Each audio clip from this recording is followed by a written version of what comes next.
E agora eu fecho com o terceiro ponto, sobre o qual serei breve, e espero muito diligente a maneira pela qual esta justificação é concedida. John Bunyan foi um daqueles cujas bocas são sedentas pelas chuvas deste grande dom da justificação. Não estão eles, alguns daqui, que estão dizendo: oh, se eu pudesse ser justificado.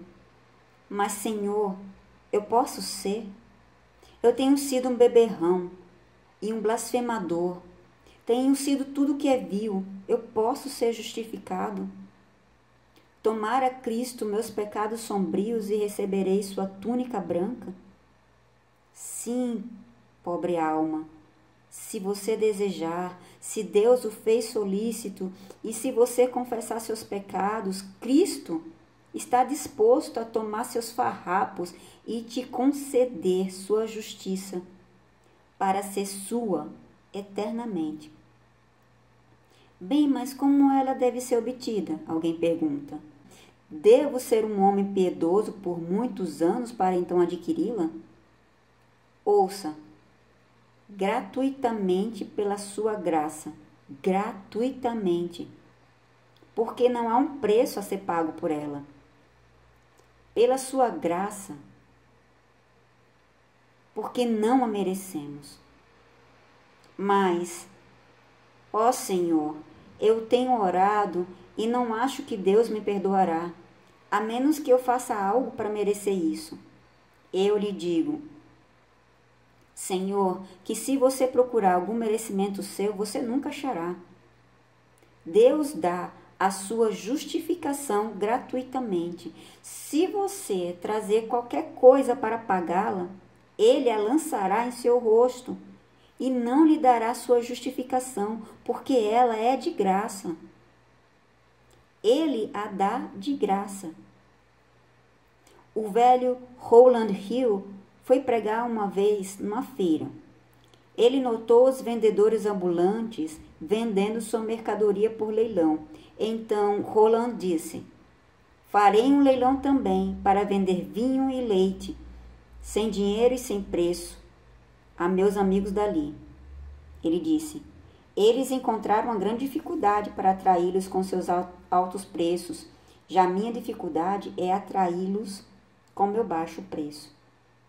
Assim é como os homens. Se eu pudesse pregar que a justificação pode ser comprada por vocês por meio de alguma obra soberana, quem daqui sairia sem ser justificado? Se eu pudesse pregar a vocês a justificação por andarem 100 de milhas, não nos tornaríamos peregrinos na manhã seguinte? Todos nós? Se eu pregasse a justificação por meio de açoites e torturas, há bem poucos aqui que não se açoitariam. E isso até mesmo de forma severa. Mas quando ela é gratuita, os homens se afastam. O que eu devo esperar obter sem fazer nada? Sim, Senhor, você deverá obtê-la por nada, caso contrário, não terá nada. Ela é gratuita, mas eu não devo ir a Cristo lançar diante dele alguma reivindicação da sua misericórdia e dizer: Senhor, me justifique, pois não sou tão mal como os demais. Isso não será feito, Senhor, porque ela é dada pela sua graça. Mas não posso alimentar alguma esperança, pois vou à igreja 2 vezes por dia? Não, Senhor, é por sua graça. Mas não posso oferecer o argumento de que eu quero ser melhor? Não, Senhor, é por sua graça. Você insulta a Deus por trazer sua falsa moeda para pagar por seus tesouros. Oh, quão pobres são as ideias que os homens possuem a respeito do Evangelho de Cristo, se acharem que pode comprá-lo. Deus não receberá seus centavos enferrujados com os quais desejam comprar o céu. Uma vez um homem rico enquanto morria, teve a ideia de que poderia comprar um lugar no céu, construindo uma rede de asilos para pobres. Um bom homem colocou-se à cabeceira de sua cama e disse: "Quanto mais você deixará?" 200.000 libras, ele disse. Isso não compraria o suficiente para os seus pés se sustentarem no céu, pois lá as ruas são de ouro. Assim como muitos de nós sabemos que, sendo pecadores, podemos ter Cristo, somente podemos clamar por Ele. Vocês sabem que precisam de Cristo? Vocês podem tê-lo. Quem tem sede, venha, e quem quiser, tome de graça da água da vida. Apocalipse 22, 17. Mas se vocês abrirem caminho para suas próprias ideias e disserem: "Não, Senhor, pretendemos fazer muitas coisas boas e só então creremos em Cristo", vocês serão condenados caso se apeguem a tais desilusões. Eu seriamente os advirto que vocês não podem ser salvos dessa forma. Bem, mas não temos que praticar boas obras? Certamente que sim. Contudo, não devem confiar nelas. Vocês devem confiar inteiramente em Cristo. E em seguida, praticar as boas obras. Mas, alguém diz: "Eu acho que se eu fizer algumas boas ações, elas seriam uma pequena recomendação quando eu fosse a Cristo." Não, Senhor, não seriam. Elas não seriam absolutamente nada. Deixe o mendigo vir à sua casa usando luvas brancas, dizendo que ele está muito mal do lado de fora e precisa de uma esmola. As luvas brancas de pelica o recomendariam a sua esmola? Um bom chapéu novo que ele tivesse comprado o recomendaria a sua esmola? Não, você diria a ele: "Você é um impostor miserável, você não precisa de nada e tampouco terá. Fora!" A melhor farda para um mendigo é o trapo, e o melhor traje com o qual um pecador pode vir a Cristo é exatamente o mesmo que está usando. Que ele venha sem nada, a não ser o pecado sobre ele. Mas não, você diz: "Preciso ser um pouco melhor e assim Cristo me salvará." Você não pode se tornar um pouco melhor, tente o quanto quiser. E além disso, para usar um paradoxo, se você melhorasse, ainda assim estaria em pior estado, pois quanto pior você estiver, tanto melhor para vir a Cristo. Aventurem-se nele, aventurem-se totalmente, não permitam que outra confiança se firme. Não digo isso para incitar alguém a continuar pecando. Deus não permita. Se continuar pecando é porque você deve não ter vindo a Cristo. Não poderá fazê-lo. Seus pecados o impedirão. Você não pode estar acorrentado ao seu remo do baleeiro, o remo de seus pecados, e ainda assim vir a Cristo e ser um homem livre. Não, Senhor, é necessário o arrependimento, o imediato abandono do pecado. Mas note, nem pelo arrependimento, nem pelo abandono de seus pecados você será salvo. É por Cristo, Cristo, Cristo e somente por Cristo. Entretanto, eu sei que muitos de vocês irão e tentarão construir sua própria torre de Babel para alcançar o céu. Alguns irão por um caminho, outros por outros. Vocês seguirão seu caminho, lançarão as bases no batismo infantil, construirão a confirmação disto sobre elas e sobre a ceia do Senhor. Eu irei para o céu, vocês dizem. Não guardo a Sexta-feira Santa e o Natal? Sou um homem melhor do que esses dissidentes. Sou um homem mais extraordinário. Não oro mais do que os outros? Vocês ficarão um bom tempo subindo essa escada até que fiquem 1 polegada mais altos, pois esse não é o caminho para alcançar as estrelas. Alguém diz: eu irei, estudarei a Bíblia, crerei na sã doutrina e não tenho dúvidas de que por crer nela serei salvo. Na verdade, você não será. Você não pode ser mais salvo por crer na sã doutrina do que por praticar as obras boas.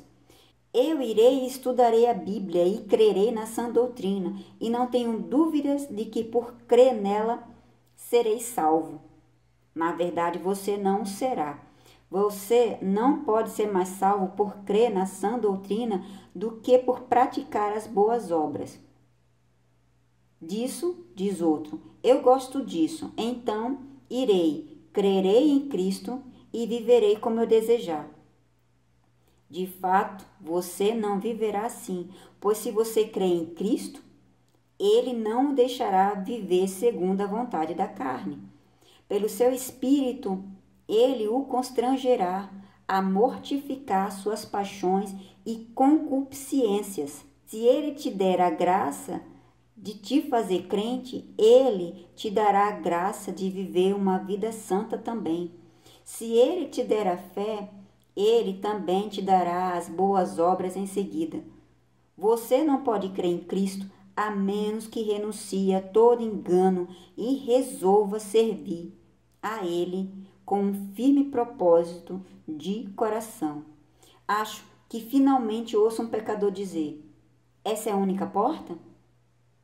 Posso me aventurar por ela? Então eu irei. Mas eu não entendo muito bem. Sou alguém como o pobre Tiff, daquele notável livro Dredd. Eles falam muito sobre caminho, mas eu não posso vê-lo. Pois se o pobre Tiff pudesse ver o caminho, ele levaria seus filhos por ele. Eles falam sobre luta, mas eu não vejo ninguém lutando. Ou então eu lutaria. Então deixe-me explicar. Encontro na Bíblia, essa é uma palavra fiel e digna de toda aceitação, que Cristo Jesus veio ao mundo para salvar os pecadores. 1 Timóteo 1,15. O que você precisa fazer se não crer nisso e confiar nele? Você nunca será desapontado com uma fé tal como essa. Deixe-me ilustrar novamente o que tenho feito uma centena de vezes, porém, por não achar outra ilustração melhor, o farei novamente. A fé é algo como isso. Há uma história de um capitão de um navio de guerra cujo filho, um jovem rapaz, gostava muito do subir o cordame do navio. E uma vez, correndo atrás de um macaco, ele correu em direção ao mastro até que finalmente ele chegou à gávea principal. Ora, a gávea principal, vocês estão cientes, é como uma grande mesa redonda colocada sobre o mastro, de modo que o garoto estava sobre o grande mastro. Havia muito espaço para ele, mas a dificuldade era, explicando da melhor maneira que eu posso, que ele não podia alcançar o mastro que estava sob o convés. Ele não era alto o suficiente para descer desse grande mastro, alcançar o mastro inferior e então descer. Lá estava ele, sobre a gávea principal.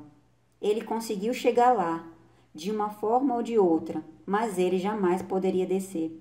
Seu pai viu isso e olhou para cima horrorizado. O que ele faria? Em alguns instantes, seu filho cairia e se faria em pedaços. Ele estava se agarrando ao grande mastro com toda a força, mas em pouco tempo ele cairia sobre o convés e ali ficaria, um cadáver em pedaço. O capitão pediu uma trombeta. Ele aproximou dos lábios e gritou: rapaz, na próxima vez que o navio balançar, se jogue no mar. Era, na verdade, sua única maneira de escape. Ele poderia ser retirado da água e trazido para cima, para o navio, mas se caísse no convés, ele não poderia ser resgatado. O pobre rapaz baixou os olhos ao mar. Era uma longa distância. Ele não podia conceber a ideia de se jogar na corrente aterradora lá embaixo. Para ele, era bravia e perigosa. Como poderia ele se lançar na direção dela?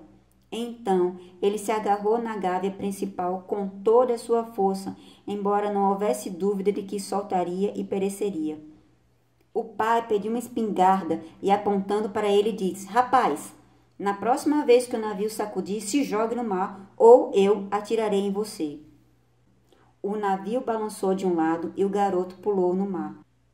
e logo estava nos braços musculosos dos marinheiros, que em seguida o resgataram e o trouxeram para o convés.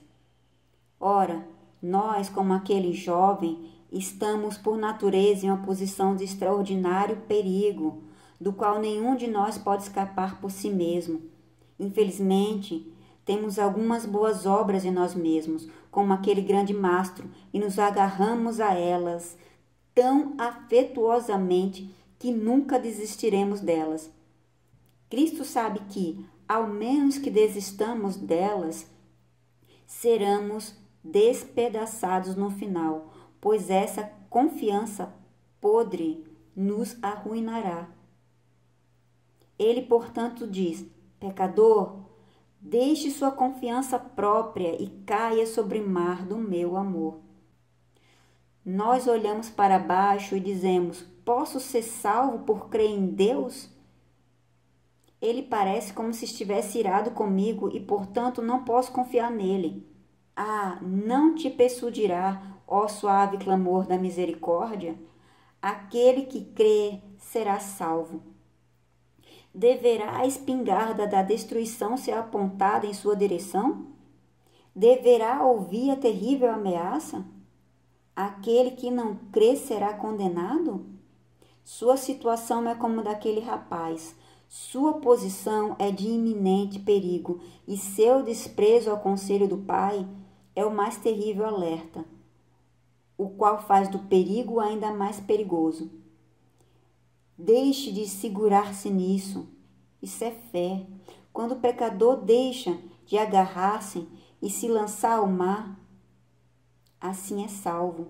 E a mesma coisa que parecia destruí-lo é o meio dele ser salvo. Oh, creio em Cristo, pobre pecador. Creia em Cristo. Você que está ciente da sua culpa e miséria, venha, lance-se sobre ele, venha, confie no meu Mestre, e assim como vive aquele cuja presença estou, vocês nunca crerão nele em vão. Não antes, vocês serão perdoados e seguirão o seu caminho pela sua graça, regozijando-se em Cristo Jesus.